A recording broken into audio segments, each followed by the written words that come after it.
Dámy a pánové, je to tady. Dlouho očekávaný nárůst cen diamantů se začíná právě projevovat. A není to náhodou.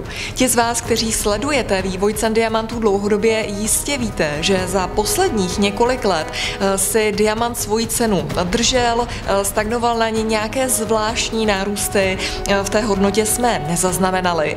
Nicméně také víte, že třeba před 3, 4, možná už 5 lety jsme sdělovali informaci o tom, že se blíží výtěžnost aktuálně otevřených dolů. A tedy, že lze očekávat velmi zajímavé nárůsty právě ve vývoji cen diamantů.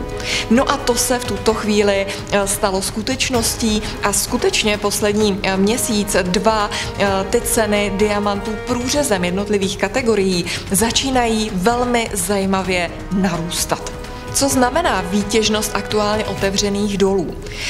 Totiž aktuálně otevřené doly, které se nacházejí nejvíce pochopitelně v Africe, další doly v Rusku, Kanadě, Austrálii, tak jsou otevřené a těží se již dlouhá léta. Jsou to desetiletí, 20, 30, 40 let, no a pochopitelně žádný důl není bezedný.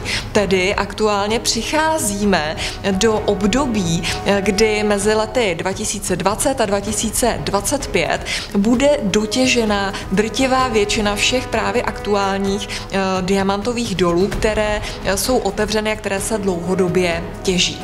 Co to znamená pro diamantový trh, co to znamená pro diamanty, co to znamená pro vás?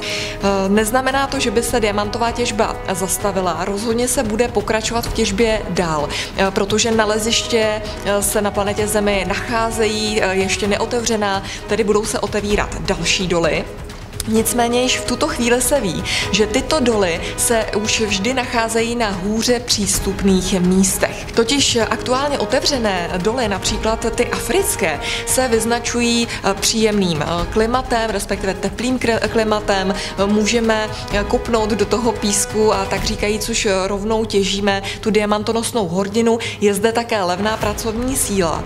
Nicméně ostatní doly, které se v tuto chvíli začnou otevírat, tak jsou tedy již vždy na hůře přístupných místech. A to například za polárním kruhem nebo na dně moří.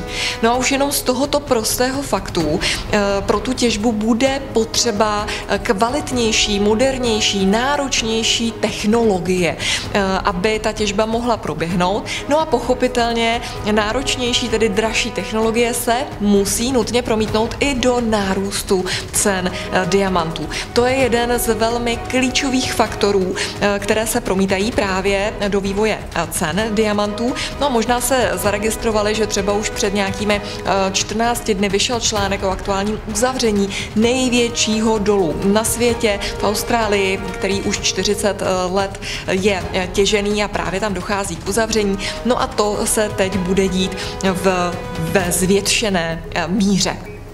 Dalším velmi významným aspektem, který též hraje ve prospěch nárůstu ceny, je právě aktuální covidová, pocovidová situace. Pochopitelně, kdo ví, jak ten vývoj v této záležitosti bude probíhat, co se týká té pandemie samotné.